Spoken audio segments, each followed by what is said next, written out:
പരിശുദ്ധ പരമ ദിവ്യ കാരുണ്യത്തിന് എന്നേരവും ആരാധനയും സ്തുതിയും പുകഴ്ചയും ഉണ്ടായിരിക്കട്ടെ. പരിശുദ്ധ പരമ ദിവ്യ കാരുണ്യത്തിന് എന്നേരവും ആരാധനയും സ്തുതിയും പുകഴ്ചയും ഉണ്ടായിരിക്കട്ടെ. പരിശുദ്ധ പരമ ദിവ്യ കാരുണ്യത്തിന് എന്നേരവും ആരാധനയും സ്തുതിയും പുകഴ്ചയും ഉണ്ടായിരിക്കട്ടെ. ഇന്നത്തെ സുവിശേഷത്തിൻ്റെ അവസാനത്തെ വചനം പച്ചവെള്ളം പോലെ കാണാപ്പാഠമാണ്. നമുക്ക് കുഞ്ഞുനാൾ മുതലേ ഇങ്ങനെ പലതവണ ആവർത്തിച്ച് ഉള്ളിൽ പതിഞ്ഞു പോയൊരു വചനമാണത്. എന്തെന്നാൽ 2-3 പേർ എൻ്റെ നാമത്തിൽ ഒരുമിച്ച് കൂടുന്നിടത്ത് അവരുടെ മധ്യേ ഞാനുണ്ടായിരിക്കും. നമ്മളിങ്ങനെ കുറച്ച് പേരിങ്ങനെ കൂടിയിരിക്കുന്ന നേരത്ത് എനിക്ക് തൊട്ടരികിലായിട്ട് കർത്താവിരിക്കുന്നതെന്ന് ആലോചിച്ച് നോക്കിയേ. അനുഭവമാണിത്, പലരുടെയും അനുഭവമാണിത്. ഒരുമിച്ച് കൂടിയിരുന്ന് കരം ചേർത്ത് പിടിച്ചിരിക്കുന്ന നേരത്ത് കർത്താവ് തൊട്ടുകൊണ്ടു പോകുന്ന അനുഭവങ്ങളെക്കുറിച്ച് ജീസസ് യൂത്തിലുള്ള ചെറുപ്പം മക്കൾ പറയുമ്പോൾ അത് വെറുതെ ഒരു ഭാവനയായിട്ടൊന്നും ഒരിക്കലും തോന്നിയിട്ടില്ല. കാരണം അവർ പറയുന്ന വാക്കുകളിലുണ്ട് കർത്താവ് അവരെ തൊട്ടതിൻ്റെ, കർത്താവിൻ്റെ സാന്നിധ്യം അനുഭവിച്ചറിഞ്ഞതിൻ്റെ ആ ഒരു തീക്ഷ്ണത. സത്യമാണ് കർത്താവ് പറയണത്. 2-3 പേർ എൻ്റെ നാമത്തിൽ ഒരുമിച്ച് കൂടുന്നിടത്ത് അവരുടെ മധ്യേ ഞാനും ഉണ്ടായിരിക്കും. ചില വീടുകളിലൊക്കെ ചെല്ലുമ്പോൾ കണ്ടിട്ടുണ്ട് ഒരു കസേര ഇങ്ങനെ മാറ്റിയിട്ടിരിക്കുന്നത്. ഭക്ഷണത്തിന് എല്ലാവരും കൂടി ഇരിക്കുന്ന നേരത്ത് ഭക്ഷണത്തിനൊരു കസേര മാറ്റിയിട്ടിട്ടുണ്ട്.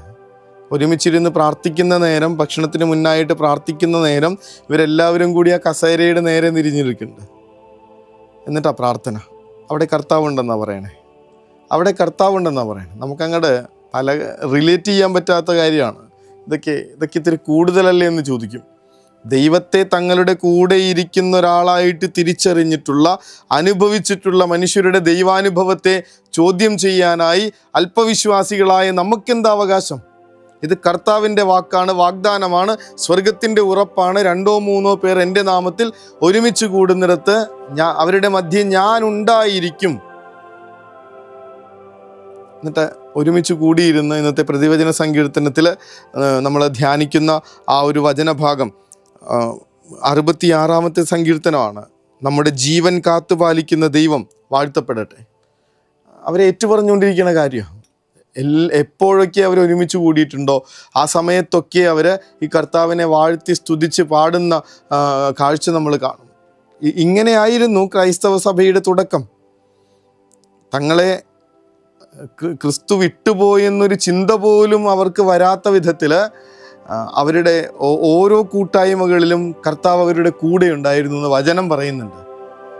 അവരുടെ ഓരോ വചനങ്ങൾക്കും അടയാളങ്ങൾ കൊണ്ട് അവിടുന്ന് സാക്ഷ്യം നൽകിയിരുന്നു എന്ന് പറഞ്ഞിട്ടാണ് വിശുദ്ധ മർക്കോസിൻ്റെ സുവിശേഷമൊക്കെ അവസാനിക്കണേ. അവരുടെ ഓരോ വാക്കുകൾക്കും കർത്താവ് അടയാളങ്ങൾ കൊണ്ട് അവർക്ക് സാക്ഷ്യം നൽകിയിരുന്നു. അറ്റസ്റ്റേഷൻ കൊടുക്കുക കർത്താവ്, നിങ്ങളുടെ കൂടെ ഞാനുണ്ട്. ഈശോയുടെ നാമവും പറഞ്ഞിട്ട് നിങ്ങളൊന്ന് നടന്നു നോക്കിയേ. നിങ്ങൾ ഒറ്റയ്ക്കായി പോവാതിരിക്കാനായി ഇങ്ങനെ ആ ഒരു കൂട്ടത്തിൻ്റെ എണ്ണം കൂടുന്നത് കാണാൻ പറ്റും നിങ്ങൾക്ക്. വെറുതെ പള്ളിയിൽ പോയിരുന്നൊന്ന് പ്രാർത്ഥിച്ചു നോക്കിയാൽ ശ്രദ്ധിച്ചിട്ടുണ്ടോയെന്നറിയില്ല. ഇത്രയും നേരം അടച്ചുപൂട്ടിയിരുന്നൊരു ദേവാലയത്തിൽ ഒരാൾ പോലും ഇല്ലാതിരുന്നൊരു സമയത്ത് കയറി ചെന്ന് നമ്മൾ പിന്നീട് കണ്ണ് തുറക്കുമ്പോൾ എഴുന്നേൽക്കാനായി ഇങ്ങനെ തിരിഞ്ഞു നോക്കുമ്പോൾ അവിടെ കുറച്ച് പേരൊക്കെ ഇങ്ങനെ കൂടിയിട്ടുണ്ട്, ഒരുമിച്ചിരിപ്പുണ്ട്. അതുകൊണ്ടാണ് കർത്താവിൻ്റെ ഈ ഒരു തൊടല് നമ്മൾ അനുഭവിച്ചേ.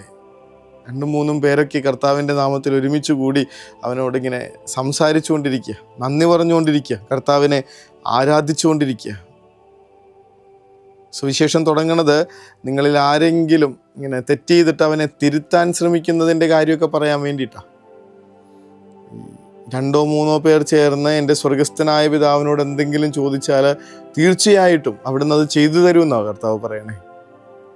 ഈ തെറ്റിതിരുത്താൻ പോകുന്നതിന് മുൻപ് അവർക്ക് വേണ്ടി ഒന്ന് കൂടെ ഇരുന്ന് പ്രാർത്ഥിച്ചിട്ടുണ്ടോ? ഒരുമിച്ചിരുന്ന് ഒന്ന് പ്രാർത്ഥിച്ചിട്ടുണ്ടോ? അവരെ നമ്മളൊന്നും പറയണതിന് മുൻപ് തിരിച്ചു വരണത് നമ്മൾക്ക് കാണാനായിട്ട് പറ്റിയിട്ടുണ്ട് പലതവണ. നേരെ ചെന്ന് തിരുത്താൻ നോക്കിയിരുന്നെങ്കിൽ വഷളാകാമായിരുന്ന ചില പ്രശ്നങ്ങൾ നമ്മളോട്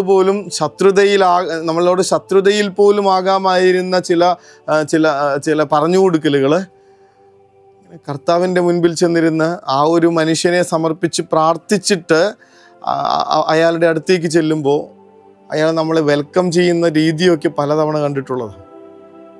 വചനം നമ്മളോട് പറയുന്നുണ്ട്, നിങ്ങളെ ഞാൻ അനുരഞ്ജനത്തിൻ്റെ ശുശ്രൂഷ ഏൽപ്പിച്ചിരിക്കുക, അനുരഞ്ജനത്തിൻ്റെ ശുശ്രൂഷകരായി ഞാൻ നിങ്ങളെ തിരഞ്ഞെടുത്തിരിക്കുക. അതിന് ഈ കർത്താവിൻ്റെ സന്നിധിയിലിരുന്ന് അവൻ്റെ വലിയ സ്നേഹം അനുഭവിച്ച് അവൻ്റെ കരുതൽ ഇങ്ങനെ ഉള്ളിൽ കൊണ്ട് നടന്ന് ഈ പറഞ്ഞ തിരുത്തേണ്ട മനുഷ്യനോട് ചെന്ന് ഒന്ന് സംസാരിച്ചു നോക്ക്. നമ്മുടെ ഉള്ളിൽ നിറഞ്ഞു നിൽക്കുന്നത് കർത്താവിൻ്റെ കരുതലാണ്, സ്വർഗത്തിൻ്റെ സ്നേഹമാണ്. ഈ മനുഷ്യൻ എങ്ങനെയാണ് നമ്മളോട് അനുരഞ്ജനപ്പെടാതിരിക്കാൻ പറ്റുന്നത്? തെറ്റിപ്പോയ ഒരാൾക്ക് എങ്ങനെയാണ് നമ്മുടെ ഈ കരുതലിൻ്റെ കരവലയത്തിൽ നിന്ന് കുതറി മാറാൻ പറ്റുന്നത്? കാരണം നമ്മളല്ല, കർത്താവാണ് പ്രവർത്തിച്ചുകൊണ്ടിരിക്കണേ.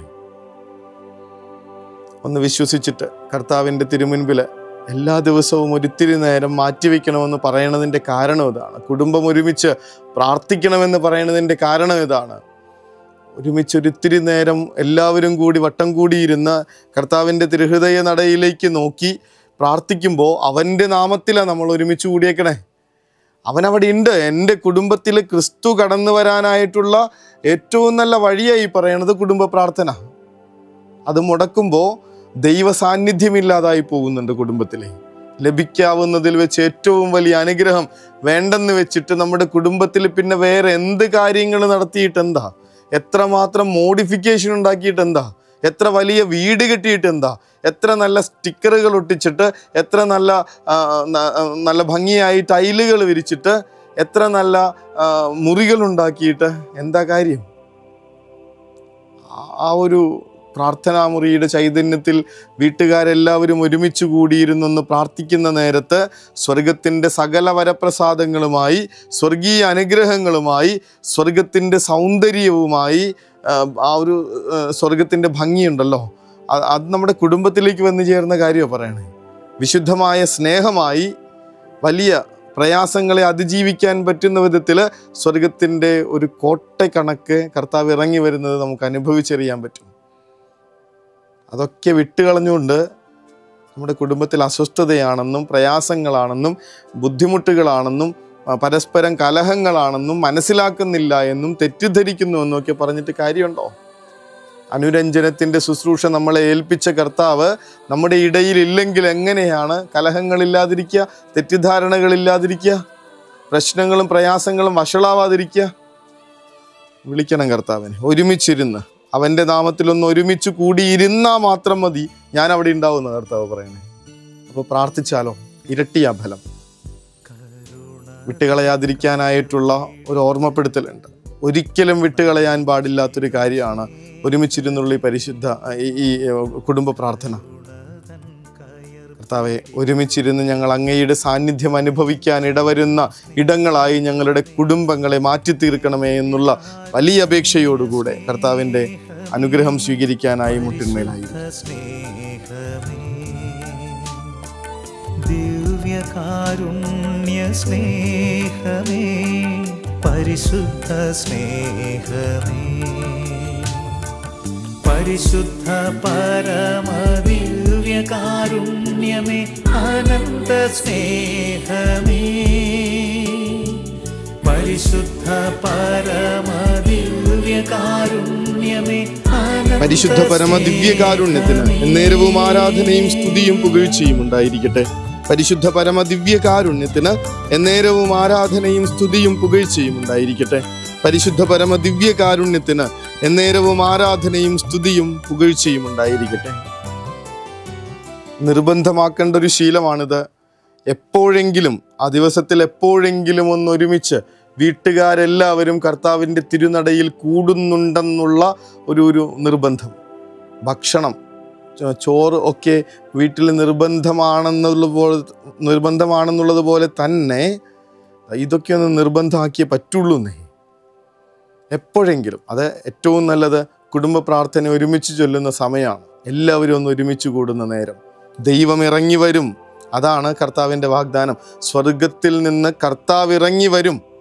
ആ ഉറപ്പ് കൊടുത്തിട്ട്, അതൊന്ന് മനസ്സിലാക്കി കൊടുത്തിട്ട് എല്ലാവരെയും ഇങ്ങനെ ഒരുമിച്ച് ചേർത്ത് കർത്താവിൻ്റെ സന്നിധിയിൽ ഒരിത്തിരി നേരം ഒരുമിച്ചുണ്ടാകുമെന്നുള്ള ഉറപ്പോടുകൂടെ ആ ഒരു തീരുമാനം എടുത്തിട്ട് വേണം ആ വലിയ ജീവിതാവസ്ഥകളും പ്രിയപ്പെട്ടവരെയും ബന്ധങ്ങളുടെ ആഴമൊക്കെ മാറ്റിമറിക്കാൻ പോകുന്നൊരു തീരുമാനത്തെക്കുറിച്ചാണ് പറയണേ. അതെടുത്തിട്ട് വേണം ഇന്നുറങ്ങാനായി പോകാൻ. കർത്താവ് അനുഗ്രഹിക്കും. കരുണതൻ കയർ പിടിച്ച് നയിച്ചിടും സ്നേഹമേ, ദിവ്യകാരുണ്യ സ്നേഹമേ, പരിശുദ്ധ സ്നേഹമേ, പരിശുദ്ധ പരമദിവ്യകാരുണ്യമേ, അനന്ത സ്നേഹമേ, പരിശുദ്ധ പരമദിവ്യകാരുണ്യമേ, അനന്ത സ്നേഹമേ.